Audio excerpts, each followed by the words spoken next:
What's up, guys? Welcome back. We are in the garage and we got this GL1200 with us, 1984.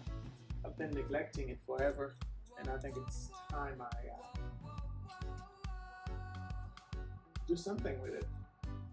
I don't know yet if I'm gonna do anything custom or if I'm just gonna sort of like do a resto mod on it where I just bring it back to life. It actually runs right now the way it is. Can't really start it right now. It's missing a few things, like the solenoid is done, and I think that's really all that it's missing. But really, I have sort of a plan for it. So the choke cable broke. I gotta fix that, and also since I've had it, I've never cleaned the carbs, so I gotta do that too. The speedo also is all jacked up. I tried to repair it. It's kind of tough. I don't know yet what I'm gonna do with the speedo, but it needs something. It needs either a new speedo or I need to fix the current one. I'd like to keep the current one so that I can keep a record of the mileage, because this thing only has about 20,000 miles on it, which is really nice for an 84. Then next thing I gotta work on is the exhaust. Currently this is an exhaust from an 83, but this is the actual header from the 84. It has several little leaks that I'm gonna be welding or plugging, and of course the rest of the exhaust was destroyed, so I need to come up with something for the exhaust. I keep thinking on changing the handlebars as well, go with something higher, like I don't know, 14-15 inches, but that's also gonna mean that I have to change the lines and stuff like that. I don't know if it's worth going through all that trouble. And of course the biggest thing that I want to do, so this is the original color of the bike, sort of like a burgundy. I actually want to repaint it a different color. Now I have no idea yet what color I want to paint it, but I know it's going to be a different color.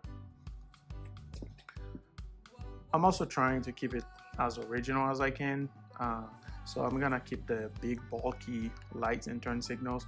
I'll just make sure I get those installed and everything, but I'll be keeping everything as stuck as I can, which is the other reason why I'm thinking on not changing the handlebars, because if I'm gonna try to keep things stuck, I should probably just keep everything stuck instead of changing some stuff and then keep some other stuff stuck.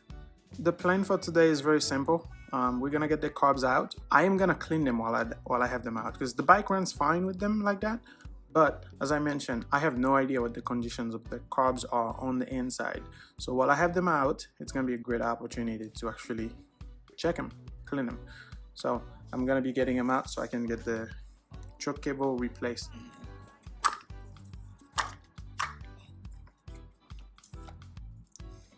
Set those aside, and I'm gonna be taking 1, 2, 3, 4 on this side and 4 on the other side, make 8.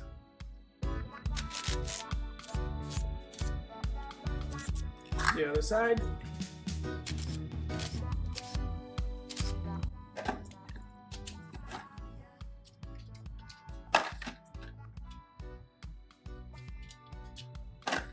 I like to keep my hardware organized so I know where they are. Alright, carbs gonna come out on the left side of the bike, but we need to remove the... Alright, decided to get rid of that hose instead. I tried one back here. It's a little tough. I don't want to mess with...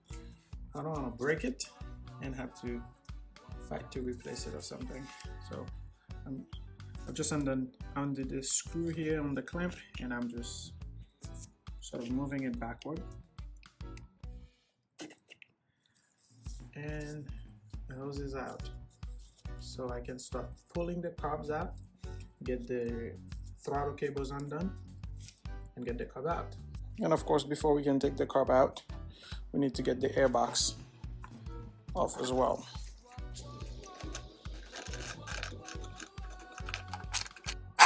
Yeah, filter.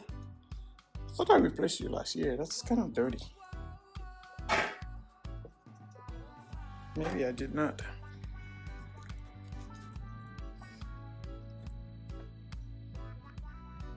And taking the airbox out is just going to be those 4 screws.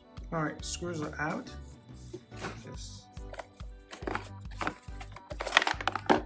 the bracket that holds the airbox and has to come out as well. It's just two screws, GIS.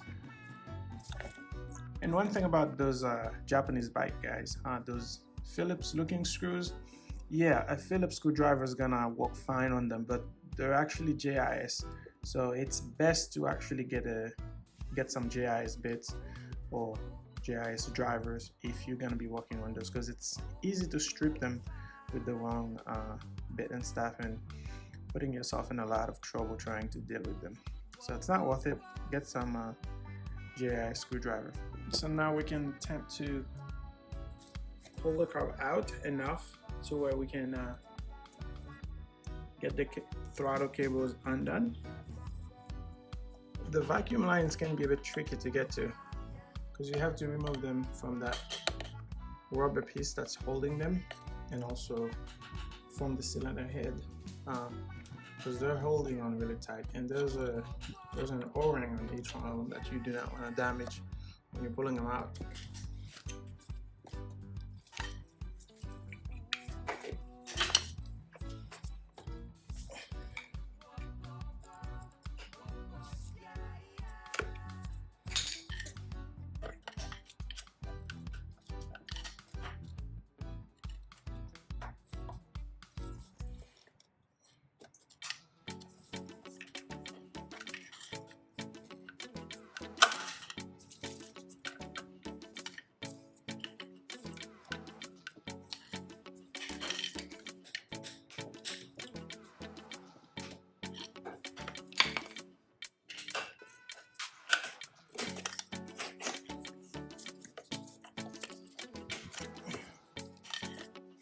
Alright, all 4 vacuum lines are out and up out of the way a little bit.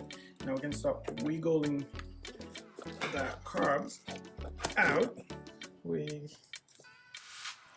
are gonna start trying to get access to the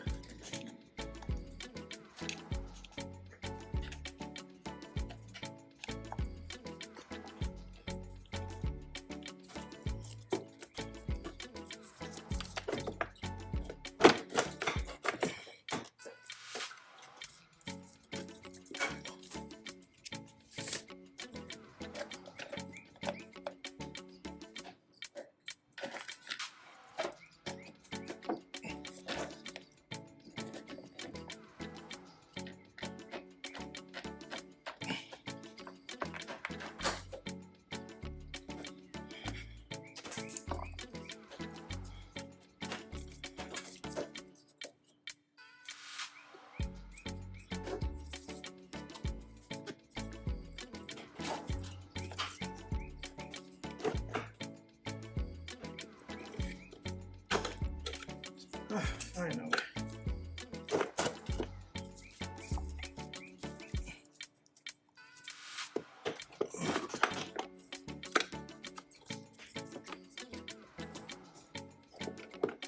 Some of the vacuum hoses may get caught into things on the other side, so I'm gonna go check. Yeah, they usually get caught. Let's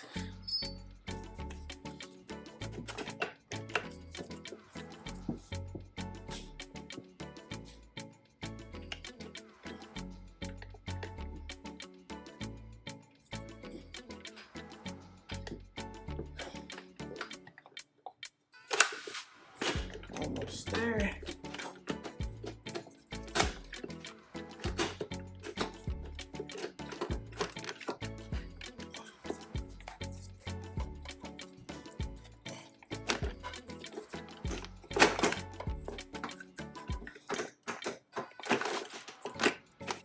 I guess it's a good idea to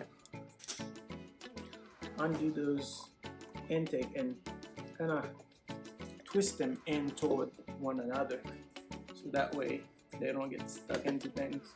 The funny thing for me is that I literally cannot count how many times I've taken these things apart, and it never seems to get easier. So, carb is out. Yeah, victory dance.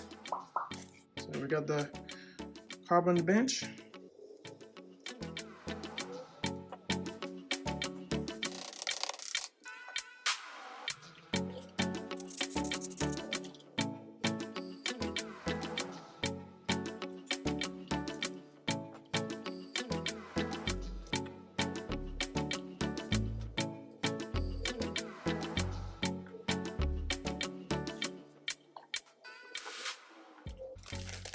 This is a kit I purchased to rebuild the Carburetor in 1100. But I think the idle jets are the same, and the float meters are the same too. So there's one of those needles that is stuck. You know, the little spring on here. That thing should move up and down. But there's one of them where it completely stuck. So I'm just gonna use the needles from this kit and maybe the idle jets, since they're the same. You know, if you're gonna replace them, just replace them all if you can. Go big or go home.